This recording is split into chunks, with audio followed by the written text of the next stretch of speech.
It's WNYC. Just ahead, it's Marketplace on the show tonight. For California almond farmers, prices are nuts. Our almonds, because we have a tariff situation, it almost costs them $1 a pound more.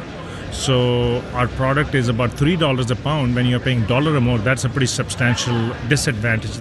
The state of the U.S. almond industry. That's coming up next on Marketplace. We'll be back with all things considered at 7 o'clock tonight. 28 degrees in New York City. We're going to see temperatures fall even further to the low 20s overnight. Very windy overnight. In fact, it's going to stay windy for the next few days. For that matter, it's going to stay very cold as well. Temperatures tomorrow in the low 30s. It's WNYC on a Monday. It's 6:30. WNYC supporters include Orion Pictures presenting director Ramel Ross's Nickel Boys. Inspired by real-life events, it chronicles the bond between two black teenagers who become wards of a juvenile reformatory. Awards eligible. WNYC, independent journalism in the public interest. 93.9 FM and AM 820. NPR News and the New York Conversation.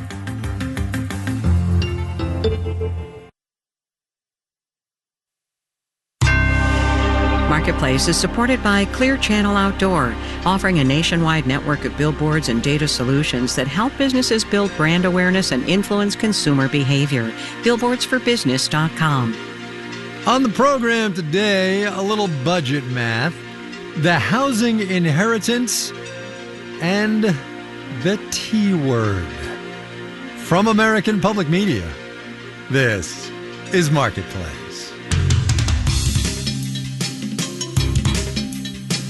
Marketplace is supported by Progressive. Progressive Commercial Auto Insurance protects the cars, trucks, and vans that work to keep small businesses moving forward, including protection while running errands and other tasks. More at progressivecommercial.com.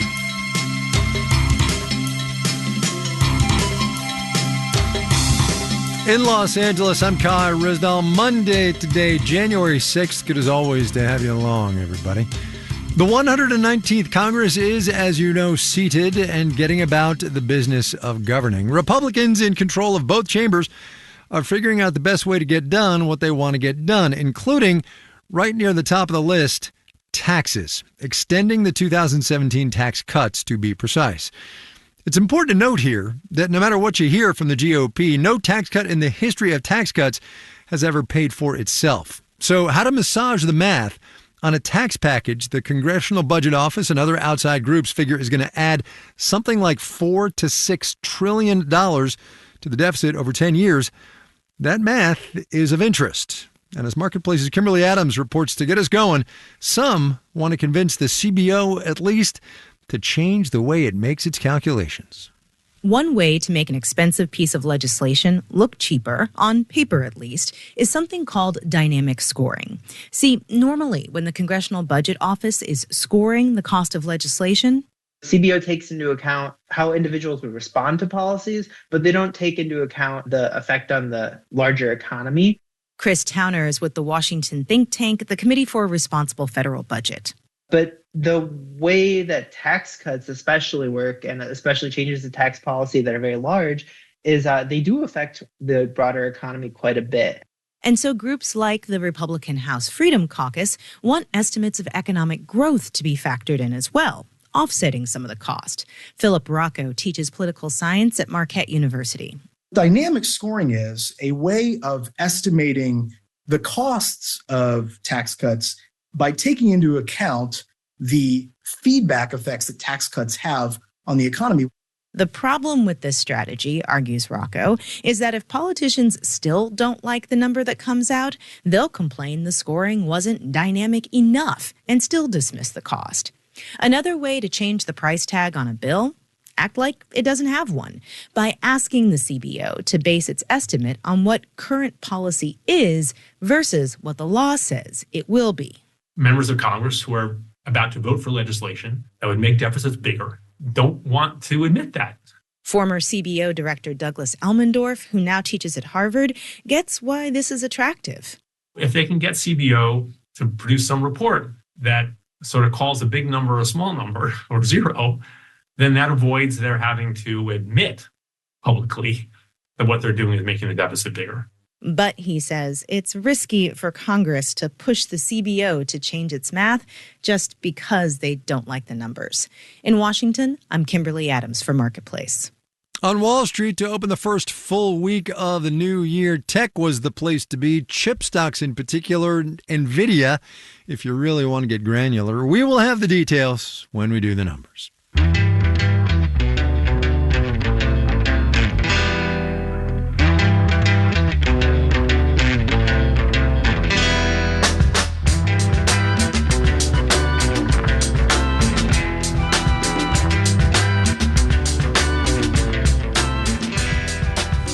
Business owners are, for the most part, coming into this new year with more certainty about the future than they had this time in 2024. We know that interest rates have been coming down.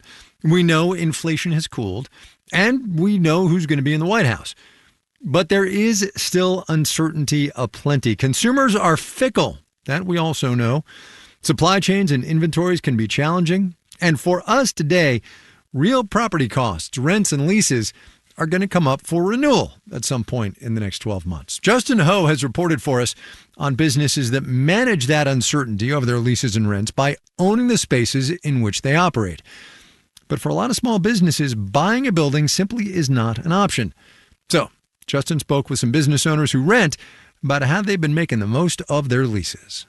Over the last couple years, Jess Harrington has been thinking about buying a warehouse for her company in the Boston area called Finessed Home Staging. It fancies up homes, staging them for sale. She currently rents out a warehouse to store all the furniture she uses, and space is getting a little tight. I stock enough furniture to furnish around like 45 homes. And so I don't have enough storage space already as it is. But Harrington says right now, buying a warehouse is a non-starter. For one, there just aren't many places available that are big enough to suit her needs. But the big reason is that she still owes rent for the 2.5 years left on her lease. And I don't want to have both a mortgage and lease for longer than I have to, because that would put a lot of strain on my business. So in the meantime, Harrington says she decided to make do with the space she's renting. And to make it work, she's subletting some additional space from another business owner upstairs who has some unused square footage. Harrington says that gives her some runway to keep growing the business before her lease ends. They're billing me in 500 square foot increments as I'm using it. So I'm not paying for what I don't need, which is great. I can sort of control my cost more.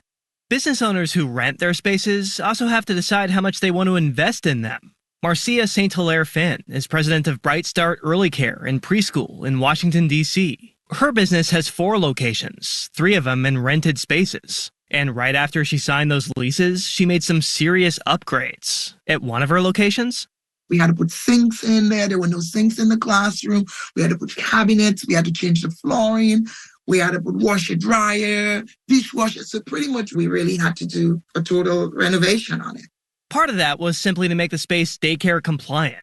But St. Hilaire Finn says she also has high standards for her brand. So even though she doesn't actually own the building, we treat it like it's ours, because at the end of the day, we represent whatever space we are in. So we want to make sure the space represents us.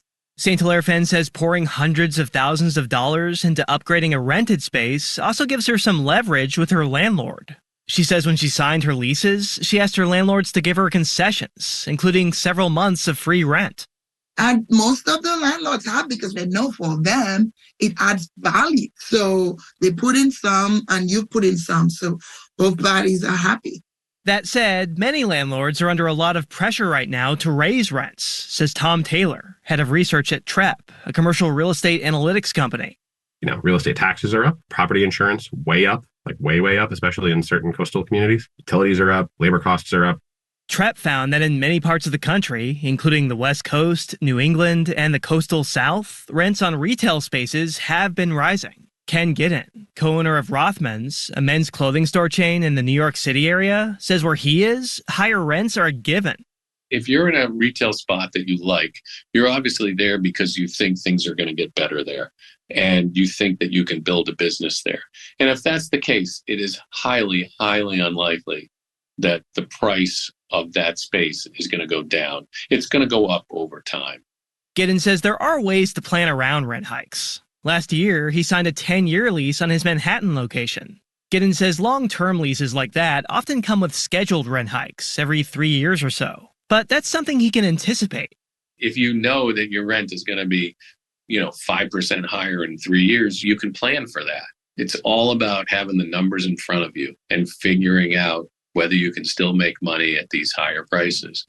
Giddens says he's confident that he will, since over the last few years, clothing sales have been pretty good. I'm Justin Ho for Marketplace.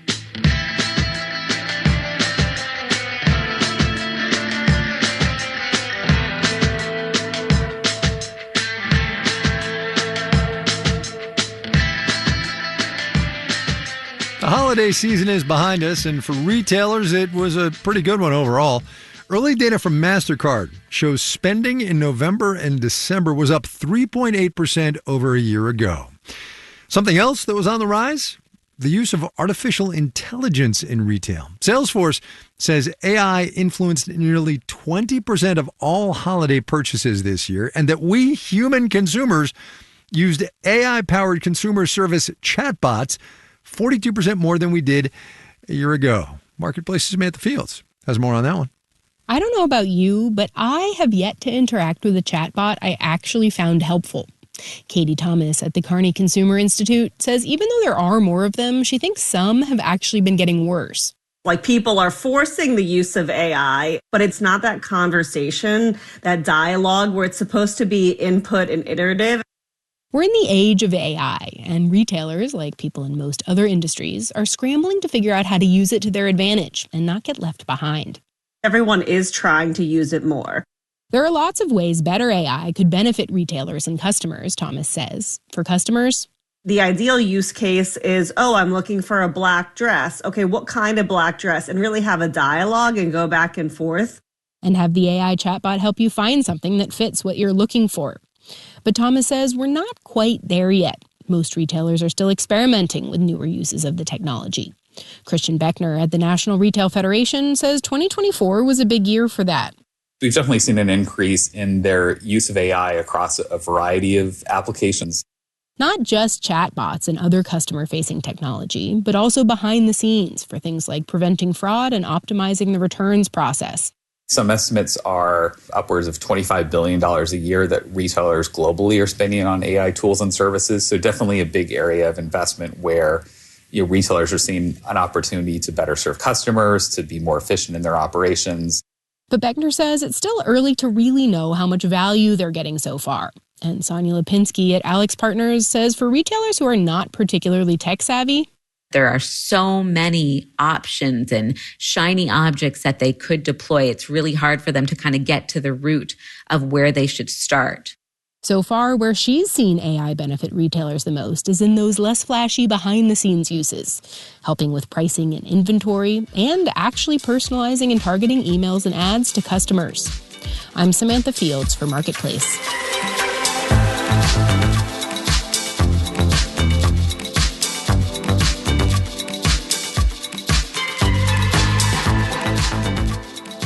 Coming up. Look, an almond's an almond. I mean, he's not wrong, First, though, let's do the numbers. Dow Industrial's down 25 points today. We're doing it dry, less than 10%, finished at 42,706. There we go. NASDAQ up 243 points, 1 2/10%, 19,864. The S&P 500 rose 32 points. That's about 6/10%, 59 and 75. Justin Trudeau is stepping down after 9 years in office as the Prime Minister of Canada. The Canadian dollar, the loonie, jumped 7/10% against the greenback. It's about 69 American cents after that announcement. Some Canadian companies publicly traded in the US of A include Toronto Dominion Bank. TD Bank grew 0.8%. Lululemon, learn something new every day. Canadian company grew 4.5% today. Bond prices fell. Yield on the 10-year T-note up 4.63%. You're listening to Marketplace. Marketplace is supported by Solidigm. Today's AI ambitions require a different approach to storage. Solidigm offers solid-state storage solutions optimized for AI with higher capacities, greater speed, and energy efficiency. StorageForAI.com. And by the Peter G. Peterson Foundation, a nonpartisan organization dedicated to raising awareness and accelerating action on America's fiscal challenges to build a brighter economic future for the next generation. Learn more at pgpf.org.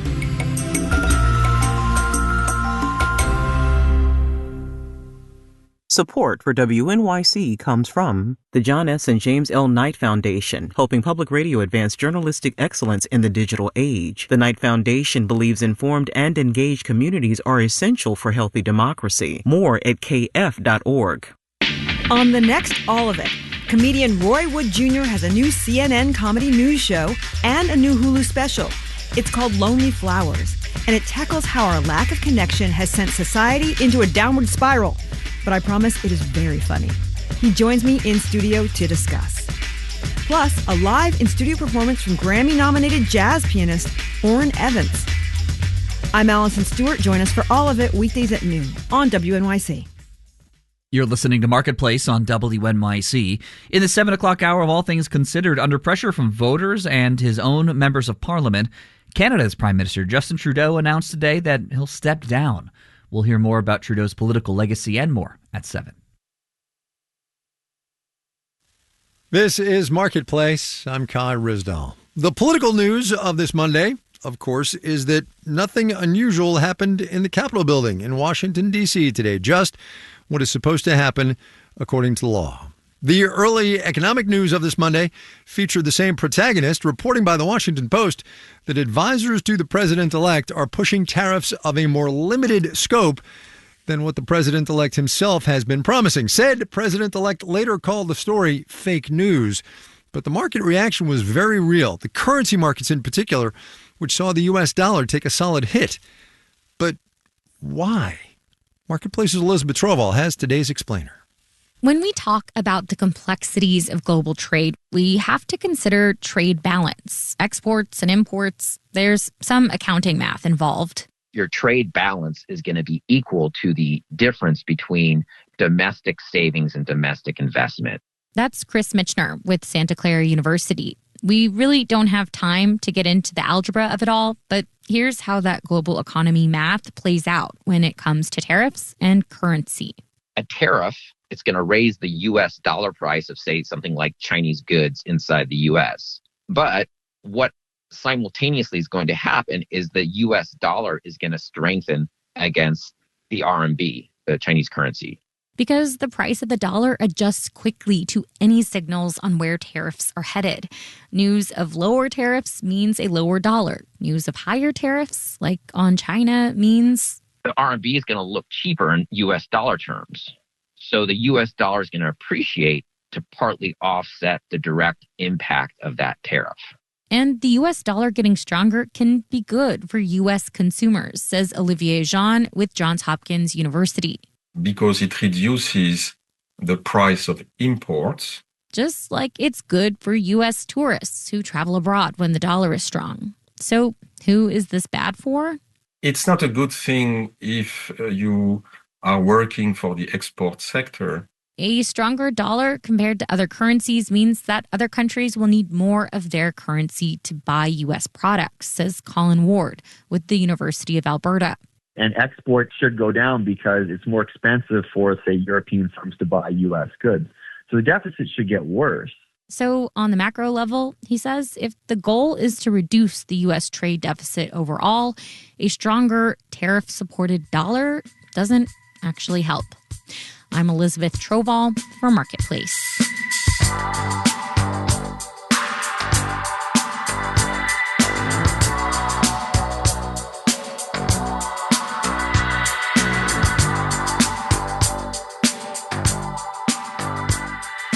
Owning a home is the single best way to build wealth over time in this economy. And given the disparities in home ownership rates across race and class, not owning a home is a key contributor to inequality in this economy. With all of that stipulated, new research from Freddie Mac becomes all the more relevant. Homeowners born before 1964, that is baby boomers, have a collective $17 trillion in home equity. And most of those people, Freddie Mac says, 3/4 of them, plan to pass that wealth on to their children when they die. It's part of a massive wealth transfer that's going to reshape the economy over the next couple of decades, as Marketplace's Amy Scott reports. Just in the last 5 years, baby boomers have gotten $19 trillion richer, which is kind of hard to get your head around. So in simpler terms, their wealth increased by $486,000 per household. Almost $500,000. So that's a huge amount. Sam Cater is chief economist at Freddie Mac, which says half of that increase came from home price appreciation. And it helps explain why nearly 70% of baby boomer homeowners in the company's recent survey said they feel confident about having a comfortable retirement. That's actually down from more than 80% in 2021. Cater says recent inflation has likely dented that confidence a bit. Still, almost 70% is pretty high. That compares to 42% for renters. And so this really shows how much of a difference that homeownership can make. And for the bulk of households, homeownership is their primary form of wealth. Interestingly, though, only 9% in the survey said they plan to use their home equity to fund their retirement. Most plan to pass it on to their children or other family members.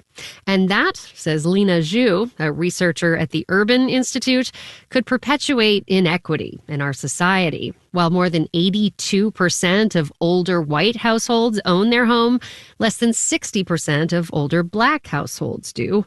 Our research found that this pathway disproportionately favors white homeowners who tend to own higher valued homes and own less mortgage debt as compared to their black and Hispanic counterparts.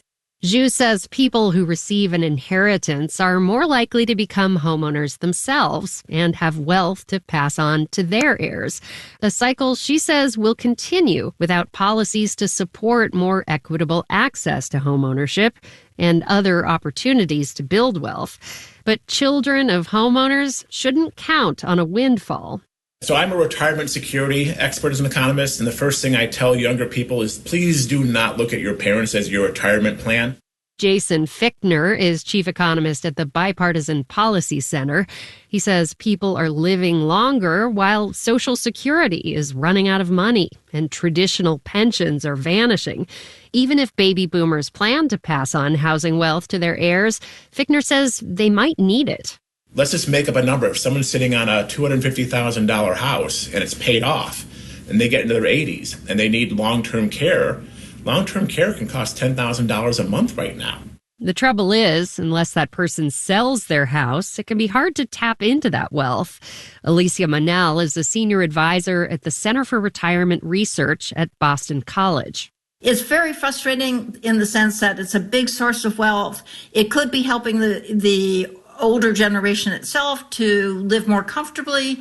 They don't access it, they keep it, and then they leave it to their children, who, she says, may not even want it. Manel would like to see more offerings like reverse mortgages and deferred property tax programs that allow older homeowners to tap equity that's paid off when the home sells.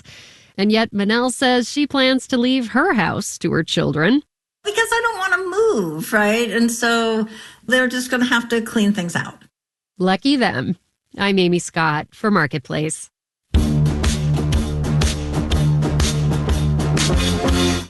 One cannot know, of course, exactly what soon-to-be President Trump is going to do until he does it. But if the frequency of his pronouncements about tariffs is any clue, new and higher taxes on imports are coming. But in what you might call Newton's third law of economics, tariffs often result in equal and opposite reactions. It's possible, bordering on likely, that countries on which President Trump imposes tariffs are going to respond by imposing tariffs of their own on American goods, making those goods less competitive internationally. One U.S. export that could be caught in the tariff crossfire again, California almonds, about 70% of which are shipped overseas. Still dealing with retaliatory tariffs from Trump 1, the nearly $5 billion industry is worried anew, as Marketplace's Matt Levin reports.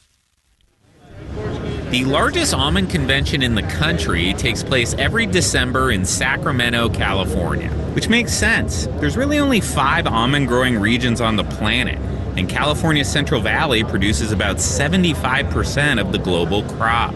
Well, this expo hall is full of gigantic four-wheel drive pruning machines and booths promoting the latest and greatest pollinator technology. Surprisingly, not that many almonds. No, we do not have any samples here. We deal in raw almonds, and most people want flavored and this and that. You do have Ghirardelli chocolates. You can have that. Manish Seth is the owner of Farmers International, an almond grower and processor based in Chico, California. He oversees a few thousand acres of almond orchards and ships a major share of his harvest to more than 60 different countries. We do not need tariffs. I hope they go away because we have tariffs on Californian almonds in India, China, where Australian almonds do not have those tariffs. Australia is the second biggest almond grower in the world, and it's got a big advantage, a free trade agreement with China. Our almonds, because we have a tariff situation, it almost costs them $1 a pound more. So our product is about $3 a pound. When you're paying $1 or more, that's a pretty substantial disadvantage. In 2018, President Trump levied taxes on steel and aluminum imports to help U.S. companies. China then retaliated by raising tariffs on U.S. products, including hiking the tax on American almonds from 10 to 25%. Clarice Turner is CEO of the Almond Board of California. China was our number one export market. When the tariffs went into effect, it's now fallen to number 4. Last fiscal year, China imported about 37% fewer California almonds than it did the year the tariffs hit. Turner stresses we don't know exactly what Trump will do yet, and the Almond Board has spent the last decade trying to persuade foreign governments not to retaliate against them. We've dealt with tariffs before in the past in many different countries, and we adjust. You'd think Australian almond grower Neil Bennett would be doing cartwheels over the prospect of another American almond trade war, especially since the difference between American and Australian almonds is, well... Look, an almond's an almond. But Bennett says his country has maxed out its almond production. When tariffs hit California almonds, Australia can't make up the difference. He worries if tariffs cause global almond prices to rise, big buyers will just switch to different nuts entirely. A candy bar or a cereal, the percentage of, say, almonds might be dropped and some other nut may be substituted in there. Should a new tariff war break out, other players in the almond economy will also feel the fallout. At the Almond Conference in Sacramento, Todd Gruber from Gruber Manufacturing is showing off a video of one of the elevators his family business sells to almond processing plants. It's the fastest almond elevator in the industry. The belt speed on it is about 800 feet a minute. While Gruber Manufacturing is American, the parts it needs to make its American almond elevators and other equipment often come from Europe, Asia, and Mexico. Gruber says some parts suppliers have a special tariff line item on the invoices he receives. Ballpark. I think one time we bought a hydraulic motor, just one motor, and the motor was about $1,000, and the separate tariff, I believe, was maybe in the $200 range. Gruber says his business has been able to pass on the cost of earlier tariffs to buyers. But if tariffs are raised again, that may be tougher. In Sacramento, California, I'm Matt Levin for Marketplace.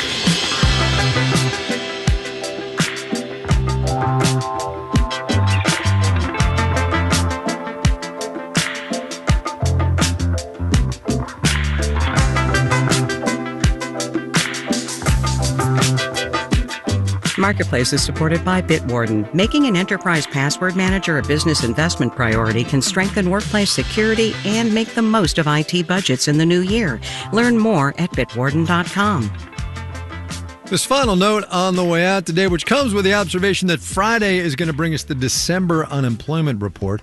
I saw this in the Wall Street Journal today that even with the 2 million or so new jobs that this economy added in 2024, more people are finding themselves looking for work for longer. Data from the Labor Department, the Journal reports, shows that the number of people who've been looking for work for more than 6 months is up by more than half since the end of 2022. Our daily production team includes Andy Corbin, Nicholas Guion, Maria Hollenhorst, Sarah Leeson, Shauna Henry, and Sophia Terenzio. I'm Kai Ryssdal. We will see you tomorrow, everybody.